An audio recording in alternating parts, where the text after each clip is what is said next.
అన్నగారు వస్తారు. ఈ మూవీ ట్రైలర్ రిలీజ్ అయినప్పుడు చాలా ఇంట్రెస్టింగ్ అనిపించింది. నేను కూడా వెయిట్ చేశా సినిమా గురించి. కానీ తెలుగులో రిలీజ్ కాలేదు, తమిళ్లో రిలీజ్ అయింది. సడన్ గా ఇప్పుడు అమెజాన్ ప్రైమ్ లో తెలుగులో కూడా స్ట్రీమ్ అవుతుంది. తమిళ్లో ఈ సినిమా చాలా పెద్ద డిజాస్టర్ అయింది. అందుకే అనుకుంటా తొందరగా ఓటీటీలో స్ట్రీమ్ అవుతుంది. ఇంకా సినిమా నాకెలా అనిపించిందంటే, అన్నగారు తెలుగులో రిలీజ్ కాకపోవడమే మంచిదయింది. ఎందుకంటే hello all, welcome to my channel nomadic cinema. ఈ అన్నగారు తెలుగులో రిలీజ్ కాకపోవడమే మంచిదయింది. ఇందులో ఏముందని కార్తీ ఈ మూవీని యాక్సెప్ట్ చేశారో నాకైతే అర్థం కాలేదు. ఈ మూవీని ఎంజీఆర్ గారికి ట్రిబ్యూట్లో ఇవ్వాలనుకున్నారు, కానీ చాలా పెద్ద దెబ్బేశారు. సినిమా కథ ఏంటి?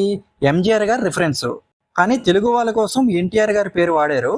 పేరు వాడితే సరిపోదు కదా, స్క్రీన్ మీద ప్లే అయ్యేది ఏంటి? ఎంజీఆర్ గారి వీడియో, కానీ ఎన్టీఆర్ గారి పేరు చెప్తారు. అసలు అలా ఎలా? అక్కడే సినిమా డిస్కనెక్ట్ అయిపోయింది. ఫస్ట్ హాఫ్ ఏదో ఉందిలే, అలా వెళ్తుందిలే అనుకుంటే పెట్టారయ్యా పెద్ద రాడ్ సెకండ్ హాఫ్ లో. బాబోయ్ భరించలేం. రామారావు అపరిచితుడిలా మారిపోయి ఏదేదో చేసేస్తాడు, కొంచెం కూడా క్లారిటీ లేదు. ఇంకా హీరోయిన్ క్యారెక్టర్ గురించి ఎంత తక్కువ మాట్లాడితే అంత మంచిది. అసలు ఆ క్యారెక్టర్ సినిమాలో లేకపోయినా పెద్ద ఇబ్బంది ఏం లేదు, జస్ట్ సాంగ్స్ కోసం పెట్టినట్టుంది. అలాగే కార్తీ యాక్టింగ్ ఫస్ట్ హాఫ్ లో బాగానే ఉంది, చాలా వరకు సినిమాని తన యాక్టింగ్ తో సేవ్ చేశాడు. కానీ సెకండ్ హాఫ్ లో తన యాక్టింగ్ కూడా దెబ్బేసింది. సంతోష్ నారాయణ ఇచ్చిన సాంగ్స్ అయితే అస్సలు బాలేవు, అండ్ బీజిఎం ఓకే పర్లేదు. అలాగే డైరెక్టర్ నలన్ కుమార్ స్వామి మంచి పాయింటే తీసుకున్నారు, కానీ స్క్రీన్ ప్లేని చాలా వరస్ట్ గా రాసుకున్నారు. అసలు ఎక్కడా ఇంట్రెస్టింగ్ గా లేదు సినిమా.